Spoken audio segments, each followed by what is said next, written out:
Bismillahirrahmanirrahim. Assalamualaikum warahmatullahi wabarakatuh.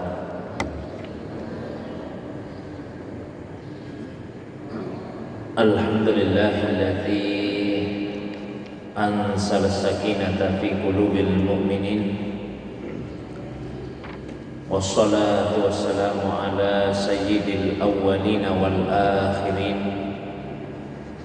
sayyidil anbiya'i wal mursalin,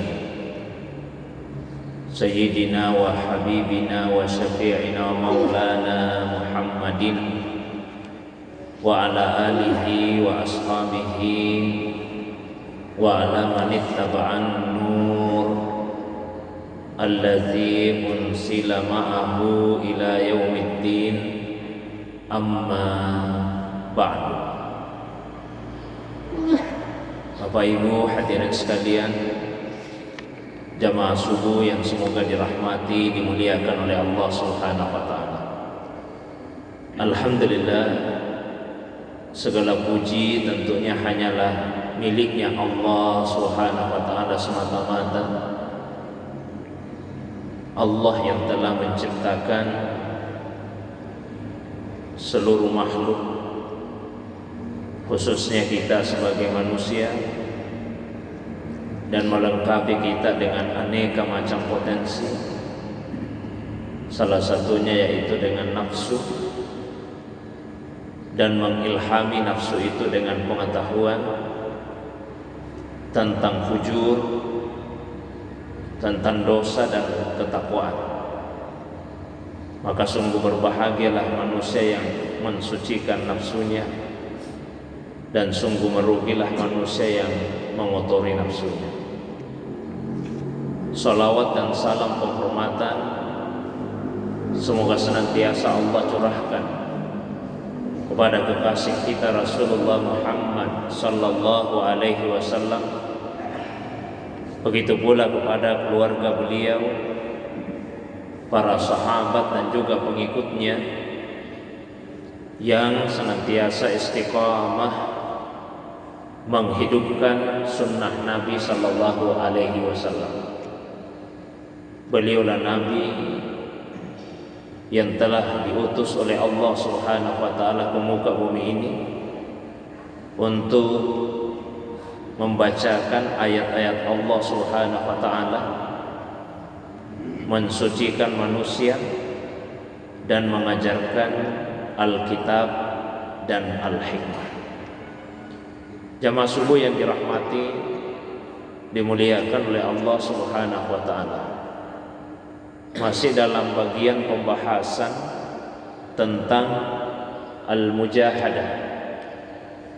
Pada awal pembahasan telah kami sampaikan bahwa mujahadah atau jihad itu di dalam Al-Quran ada dua bentuk redaksi yang digunakan. Yang pertama yaitu jihad fi sabilillah, dan yang kedua jihad fillah. Jadi jihad di jalan Allah dan jihad menuju kepada Allah Subhanahu wa taala. Jihad fi sabilillah, berjihad di jalan Allah Subhanahu wa taala, yaitu jihad menghadapi al-adu al-khariji, menghadapi musuh yang bersifat eksternal yang ada di luar diri kita, yang memusuhi Islam, yang menyerang Islam, lalu kemudian kita lawan. Itu namanya jihad fi sabilillah. Adapun jihad ad-dakhili,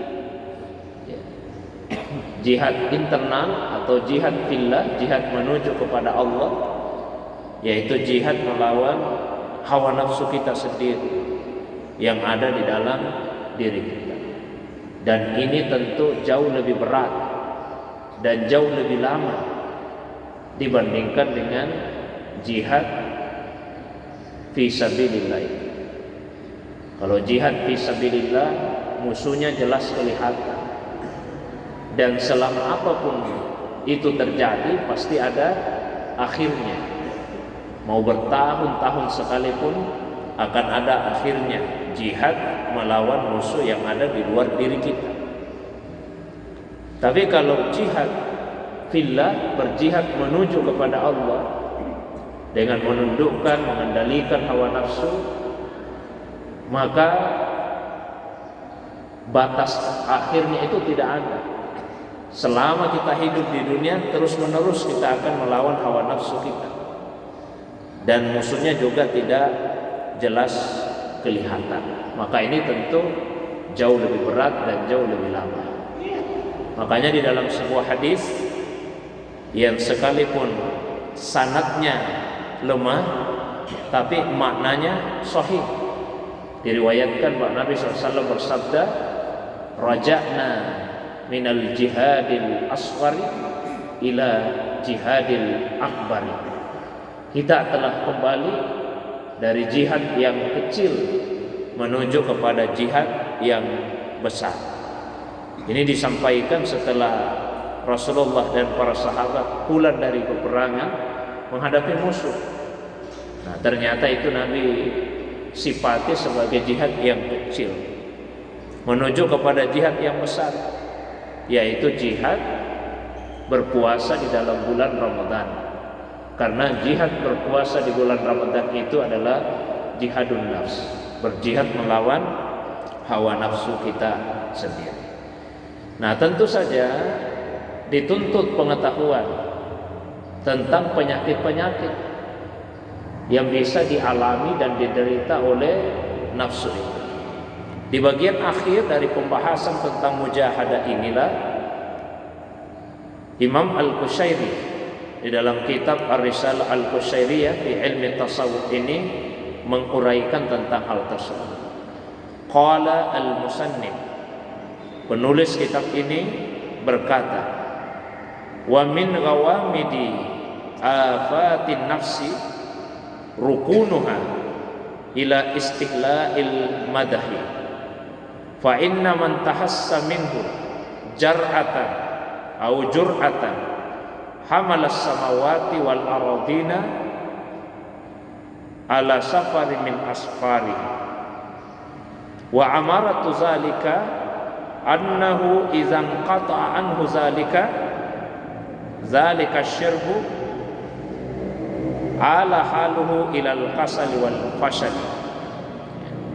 Dan di antara penyakit-penyakit nafs yang samar-samar dan tersembunyi itu adalah rukunuha ila istihla'il madahi, kecenderungannya untuk merasakan manisnya pujian. Maka sesungguhnya barang siapa yang sudah merasakan seteguk dari pujian tersebut, dia akan memikul langit dan bumi di bawah pelupuk matanya. Dan tanda-tandanya adalah apabila minuman pujian itu terhenti darinya, maka keadaannya akan kembali kepada kemalasan dan kegagalan. Jadi dalam kitab ini beliau menyatakan bahwa penyakit nafsu yang tersembunyi yaitu merasakan manisnya pujian, merasakan manisnya pujian, merasa senang pada saat kita beramal, pada saat kita beribadah kemudian dipuji, kita merasakan kenikmatan, merasakan kesenangan. Itu sebetulnya adalah penyakit nafsu. Keikhlasan itu Bapak Ibu sekalian memang sulit untuk dipastikan, tapi ada ciri-cirinya. Di antara ciri orang yang ikhlas itu, satu, perasaannya sama ketika dia melakukan satu amal ibadah, apakah dia dicela atau dipuji, sama saja perasaannya. Sehingga kalau perasaan kita masih berbeda, pada saat dipuji kita merasa senang, tapi ketika dicela kita merasa kecewa. Itu adalah ciri bahwa kita belum ikhlas beribadah kepada Allah Subhanahu wa taala. Orang yang ikhlas sama saja perasaannya. mau dicela, mau dipuji, tidak ada bedanya bagi dirinya. Karena bukan pujian manusia yang dia cari, dan bukan celaan manusia yang ingin dia hindari dalam amal. Yang dicari adalah keridhaan Allah Subhanahu wa taala, dan yang ingin dihindari adalah kemurkaan dari Allah Subhanahu wa taala, bukan pujian atau celaan makhluk yang menjadi tujuan dari dirinya. Maka penyakit nafsu kita ini merasa senang, merasakan manisnya ketika mendapatkan pujian dari orang lain pada saat kita melakukan suatu ibadah, atau sebaliknya ingin menghindari celaan dari manusia. Diriwayatkan dulu ada seorang sufi,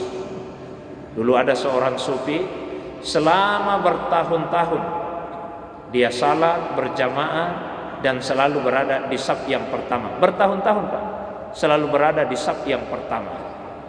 Sampai kemudian suatu waktu karena ada satu uzur terlambat datang ke masjid. Akhirnya dia salat di barisan belakang. Setelah kejadian itu, selama beberapa waktu tidak pernah lagi muncul di masjid. Menghilang. Nah, setelah sekian lama kemudian datang lagi. Ditanyalah, apa yang terjadi sehingga beberapa waktu ini tidak pernah dia muncul. Maka ia kemudian menjawab, ternyata selama ini saya salat di saf yang pertama itu hanya karena ingin menghindari pandangan buruk dari manusia. Saya ingin menghindari pandangan buruk dari manusia. Saya tidak mau dikatakan datang terlambat, makanya saya datang cepat. Ternyata saya melakukan itu bukan karena Allah Subhanahu wa ta'ala. Dan itu baru saya sadari pada saat saya terlambat datang. Ketika saya terlambat, barulah saya sadar, oh, selama ini yang saya cari itu adalah pujian manusia dan ingin menghindari celaan mereka. Maka saya kemudian mengqada salat saya selama ini. Saya qada semua, saya ganti semua. Itulah sebab sekian lama saya menghilang. Jadi sebetulnya pelajaran yang ingin disampaikan adalah bahwa lakukanlah satu amalan itu bukan karena ingin mendapatkan pujian, dan juga bukan karena ingin menghindari celaan dari manusia. Itu ciri dari orang yang ikhlas. Sebagaimana ciri yang lain adalah sama saja perasaan kita melakukan satu ibadah, apakah dilihat orang atau tidak dilihat orang, sama saja.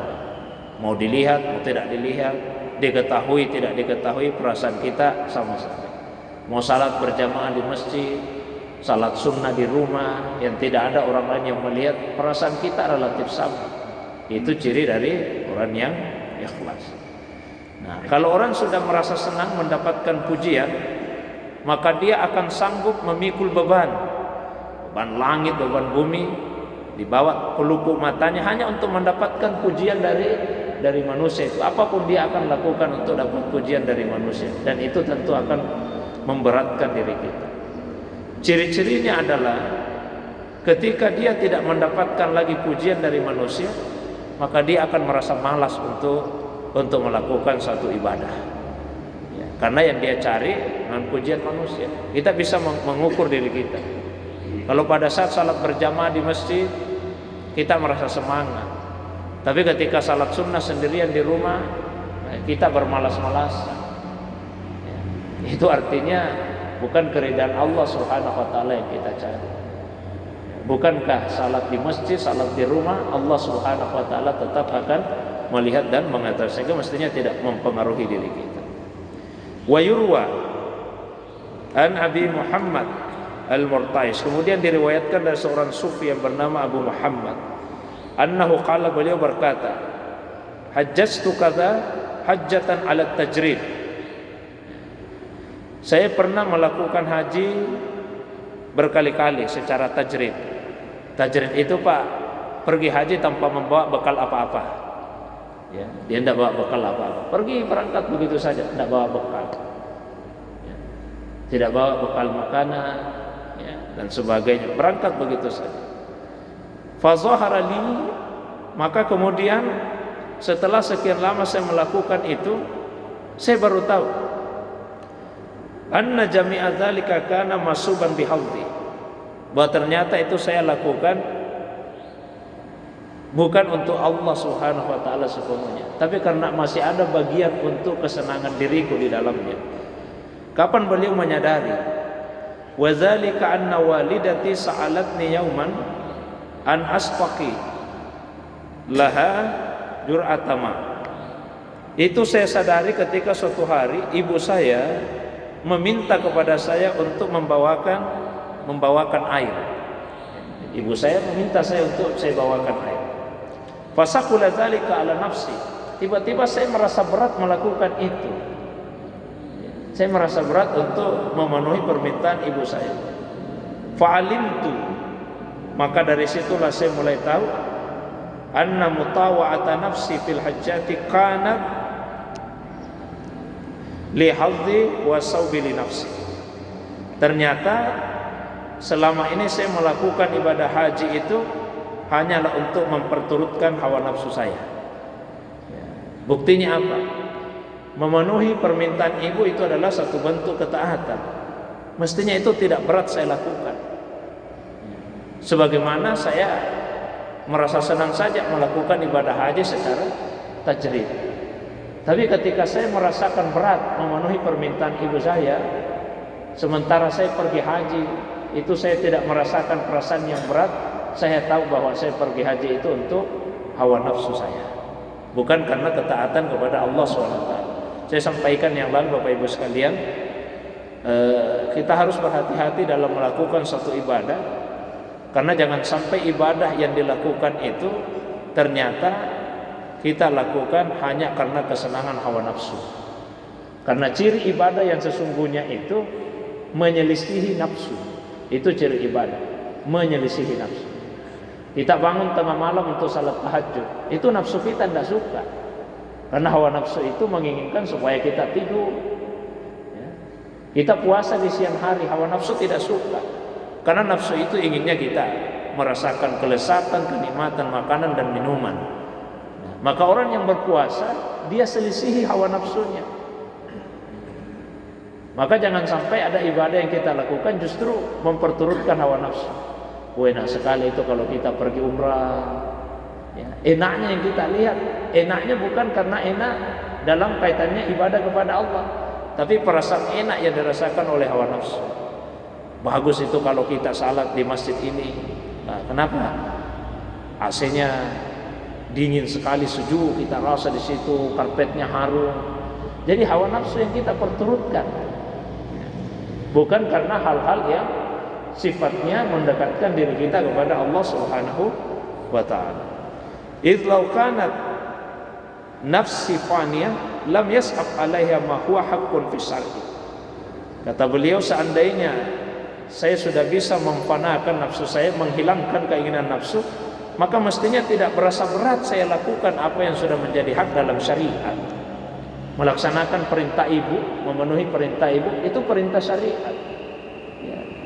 Seharusnya itu lebih mudah saya lakukan dibandingkan pergi haji berulang-ulang secara tajrid tanpa membawa bekal tersebut. Wa su'ilat imra'atu qad ta'inat bisini an halatiha. Ada seorang perempuan yang sudah mengalami usia yang tua ditanya tentang keadaannya, faqalat. Lalu beliau kemudian menjawab, kuntu fi halis syabab ajidu min nafsi nasatan wa ahwalan la ajiduhu ma'al yawm. Dulu waktu saya masih muda, saya semangat sekali beribadah, dan itu saya tidak rasakan lagi sekarang. Falamma kaburat sala dzalika anni. Setelah saya tua, yang seperti itu hilang dari diri saya. Nah, maksudnya apa Bapak Ibu sekalian? Ya mestinya umur juga tidak mempengaruhi ketaatan kita kepada Allah SWT. Justru seharusnya semakin bertambah umur, semakin bertambah pula ketaatan kita kepada Allah Subhanahu wa ta'ala. Wa sami'tu Zunnun al-Masri yaqulu. Zunnun al-Masri pernah berkata, ma a'azzallahu 'abdan bi izzin a'azzalahu min ayyudhillahu ala zulli nafsihi wa ma azallallahu 'abdan bi zullin huwa azallu lahu min ayyahjubahu an zalika an zulli nafsihi. tidaklah Allah memuliakan seorang hamba dengan kemuliaan yang melebihi kemuliaan ketika dia mampu menghinakan dirinya, dan tidaklah Allah menghinakan seseorang hamba dengan kehinaan yang lebih menghinakan dibandingkan ketika Allah Subhanahu wa taala menutupinya dari kehinaan dirinya. Maknanya adalah semakin seseorang itu menyadari kehinaan dirinya di hadapan Allah, maka semakin Allah akan memuliakannya. Tapi sebaliknya, semakin seseorang tidak menyadari kehinaan dirinya, ya, maka semakin jauh dia dari kemuliaan tersebut. Para sufi berkata, al-ubadu salasatu asnaf wa likulli simtin minha salasu alamatin yu'rafuna biha. Ahli ibadah itu ada 3 macam. Ahli ibadah ada 3 macam. Dan setiap dari golongan itu mempunyai 3 ciri yang dengannya dia bisa diketahui. Simpun ya'budunallaha ala sabilil khawf. Ada orang yang beribadah kepada Allah atas dasar rasa takutnya kepada Allah. Wa simpun ya'budunallaha ala sabilir raja. Ada juga yang beribadah kepada Allah atas dasar pengharapannya kepada Allah. Wa simpun ya'budunallaha ala sabilil hub. Ada juga yang beribadah kepada Allah atas dasar rasa cintanya kepada Allah. Ini 3 golongan manusia. Jadi ada yang beribadah atas dasar rasa takutnya kepada Allah, ada yang beribadah atas dasar pengharapannya kepada Allah, ada juga yang beribadah atas dasar rasa cintanya kepada Allah Subhanahu wa taala. Dan setiap dari 3 golongan tersebut punya 3 ciri yang dengan itulah kita bisa membedakan sebetulnya dia beribadah atas dasar apa. Saya sebutkan yang kelompok pertama saja.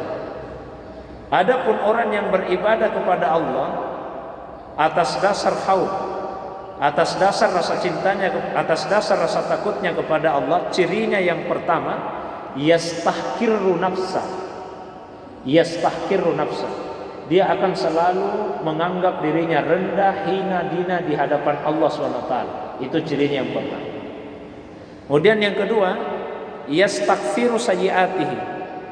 Dia akan selalu menganggap kejelekannya, keburukannya, dosanya sudah sangat banyak.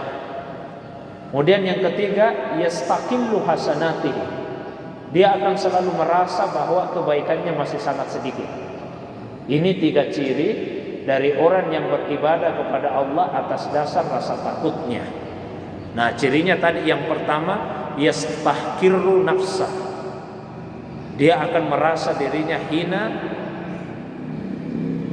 kecil di hadapan Allah Subhanahu wa taala.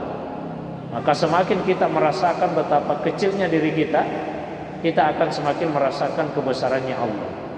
Semakin kita merasakan betapa hinanya kita, maka kita akan semakin merasakan kemuliaannya Allah.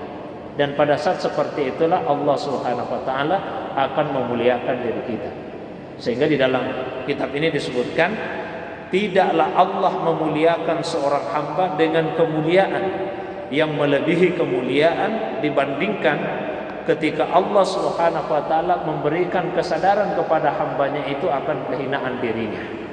Dan sebaliknya, tidaklah Allah menghinakan seseorang dengan kehinaan yang melebihi kehinaan dibandingkan ketika Allah menutupi orang itu dari kehinaan dirinya. Itulah diantara cakupan makna. Barang siapa yang mengenali dirinya, maka dia akan mengenali Allah Subhanahu wa taala. Di antara cakupan maknanya. Jadi tumbuhkan di dalam hati kita perasaan takut kepada Allah. Rasa takut kepada Allah itu sendiri 3 tahapannya, 3 tingkatannya. Yang paling rendah yaitu takut atas dasar iman. Kalau orang betul-betul beriman, maka di dalam hatinya akan ada rasa takut kepada Allah. Ini dinamakan dengan khauf. Wa khafuni in kuntum mu'minin. Takutlah kepada saya jika kalian benar-benar beriman. Yang kedua, rasa takut kepada Allah atas dasar iman dan ilmu. Bukan semata-mata iman, tapi karena ada ilmu. Maka ciri orang yang berilmu itu dia takut kepada Allah Subhanahu wa taala. Kalau ada orang yang bertambah ilmunya, tidak bertambah rasa takutnya kepada Allah, maka ilmu itu justru akan menjauhkan dirinya dari Allah. Banyak orang yang berilmu tapi ilmunya tidak membuat dekat dengan Allah, justru dia jauh dari Allah. Ilmu yang sejati itu adalah ilmu yang menumbuhkan rasa takut di dalam hati kita kepada Allah. Di dalam Al-Quran pada surah Fatir Allah menegaskan, innama yakhshallaha min ibadihi al-ulama. Sesungguhnya yang takut kepada Allah di antara hamba-hambanya itu adalah para ulama, ya, orang yang berilmu. Nah, masih ada satu tingkat di atasnya, yaitu takut kepada Allah atas dasar iman, ilmu, dan makrifah. Semakin seseorang itu mengenali Allah, maka dia akan semakin takut kepada Allah Subhanahu wa ta'ala. Yang kedua tadi disebut khasyah, sementara yang ketiga dinamakan dengan haibah. Nabi SAW pernah bersabda, ana a'rafukum billah, saya yang paling mengenali Allah, wa ana akhsyakum lillah, dan saya juga lah yang paling takut kepada Allah Subhanahu wa ta'ala. Maka jika ada yang mengaku sudah mencapai tingkat ma'rifah, tingkat pengenalan yang tinggi kepada Allah, tapi kemudian dia meremehkan syariat, yakinlah itu adalah pengakuan yang dusta.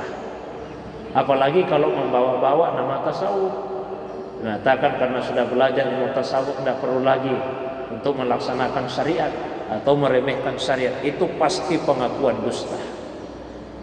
Sayyidu hadhihi ta'ifah, penghulu dari para ulama sufi, yaitu Imam Al-Junaid Al-Baghdadi pernah berkata, tariqatuna hadhihi muqayyadatun bil kitabi was sunnah. Jalan kita ini, jalan tasawuf itu muqayyadatun bil kitabi was sunnah, terikat dengan Al-Quran dan terikat dengan sunnah. Jadi kalau keluar dari Al-Quran, keluar dari sunnah, yakinlah itu bukanlah jalan para sufi, dan itu bukan yang diajarkan di dalam ilmu tasawuf. Jadi semakin orang mengenal Allah, insya Allah akan semakin tumbuh di dalam hatinya rasa takut kepada Allah SWT. Yaqulu Ibrahim Al-Khawas, ma halani syai'un illa rakibtu. Ibrahim Al-Khawas berkata, tidak ada sesuatu yang terasa berat oleh hawa nafsu saya kecuali saya akan menundukkannya, mengendalikannya. Jadi semakin amalan itu berat dilakukan oleh nafsu saya akan semakin berusaha untuk menundukkan dan mengendalikannya. Misalnya Pak, rasa cinta kepada harta membuat kita berat untuk berinfak, berat untuk bersedekah. Tundukkan, kendalikan, kalahkan itu. Berinfak. Kalau kita merasa berat untuk melaksanakan salat malam misalnya, tundukkan, kendalikan itu. Semakin ada ibadah yang berat kita rasakan, maka semakin berusaha untuk menundukkan dan mengendalikannya. Yang berikutnya, waqala Muhammad bin Al-Fadl, ar-rahatu al-khalasu min amani an-nafs. Kesenangan yang sejati itu adalah ketika kita mampu melepaskan diri dari angan-angan hawa nafsu. Melepaskan diri dari angan-angan hawa nafsu. Karena kalau orang sudah punya angan-angan, dia akan tertipu dengan angan-angannya itu. Akhirnya dia akan lupa akan kematian. Tapi sebaliknya, ketika kita mampu melepaskan diri dari angan-angan, kita akan semakin ingat akan kematian dan semakin sungguh-sungguh mempersiapkan bekal untuk menghadapinya. Saya baca satu paragraf lagi. Wa sami'tu Abu Ali Al-Uzabari yaqul, dakhalatil afatu alal khalqi min salasatin. Penyakit nafsu itu akan menjangkiti manusia melalui 3 cara. Jadi ada 3 penyebab yang membuat seseorang itu mengalami penyakit pada dirinya. Yang pertama sukmut tabi'ah, penyakit yang sifatnya tabiat natural.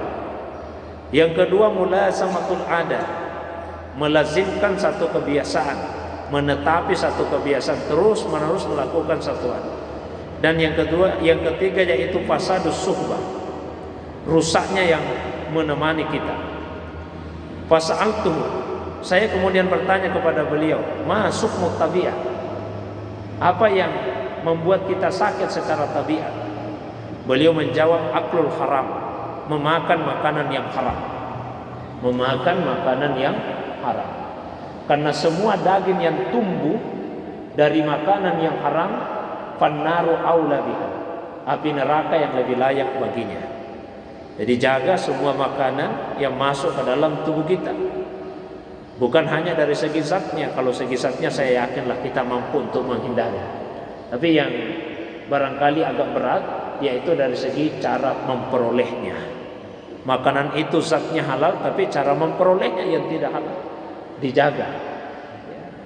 Ketika masuk ke dalam tubuh kita makanan yang tidak halal, maka di antara efek buruknya doa-doa kita menjadi tidak terijabah.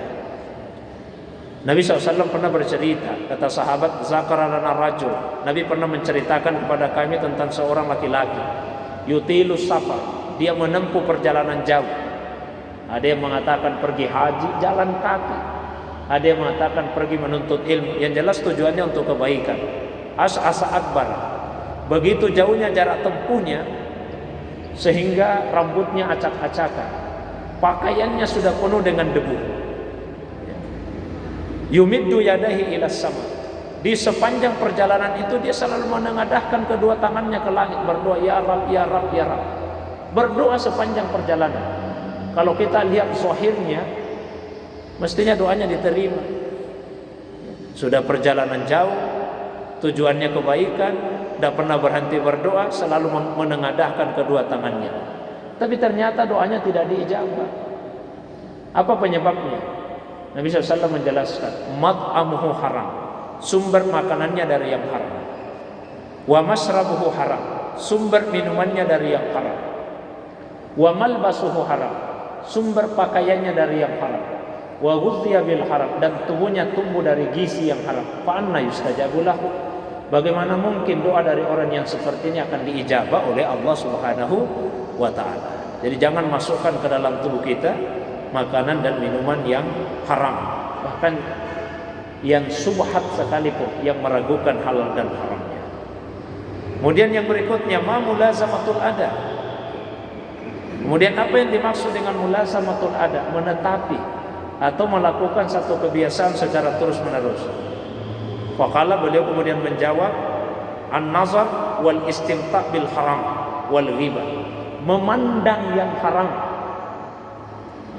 memandang yang haram. Begitu juga bersenang-senang dengan yang haram dan ghibah, menceritakan apa yang tidak disukai oleh saudara kita. Dan ini menjadi kebiasaan banyak orang. Mohon maaf, kita pandangi Pak, perempuan yang diharamkan, kita merasakan kesenangan melakukan sesuatu yang diharamkan.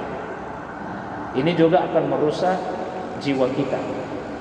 Begitu juga ghibah, menceritakan hal-hal yang buruk tentang orang lain. Ada 3 istilah yang dekat sekali maknanya. Yang pertama disebut dengan ifkun, yang kedua dinamakan dengan buhtan, dan yang ketiga ghibah. Ifkun itu menceritakan sesuatu yang belum jelas benar atau salah. Ada satu informasi kita terima, belum jelas ini benar atau salah, kita sudah langsung sebarkan, itu dosa. Yang kedua buhtan, menceritakan sesuatu yang sudah pasti salah. Bahasa Indonesianya dusta, di Al-Quran disebut buhtan. Kemudian yang ketiga, menceritakan sesuatu yang benar, tapi sekalipun benar tetap itu dosa. Karena orang yang kita cerita tidak suka apa yang kita ceritakan itu. Nabi SAW pernah bertanya kepada para sahabat, atadruna mal ghibah, tahukah kalian apa itu ghibah? Sahabat menjawab, ya, Allah wa rasuluhu a'lam, Allah dan Rasul yang lebih tahu. Nabi jelaskan, ghibah itu adalah zikru ka'ahaka bima yakra, kamu ceritakan tentang saudaramu apa yang dia tidak suka. Terus sahabat bertanya, wa kaifa in kana fi akhi ma aqulu ya Rasulullah, bagaimana kalau misalnya yang saya cerita itu benar, saya tidak mengada-ada ya Rasulullah. Kata Nabi, kalau misalnya yang kamu cerita itu benar, itulah ghibah. Kalau yang kamu cerita tidak benar, berarti kamu berdusta. Meskipun ada pengecualian Pak ya, jadi bukan waktunya saya uraikan ini karena panjang Pak pengecualian. Ada kondisi tertentu di mana kita boleh menceritakan kejelekannya orang.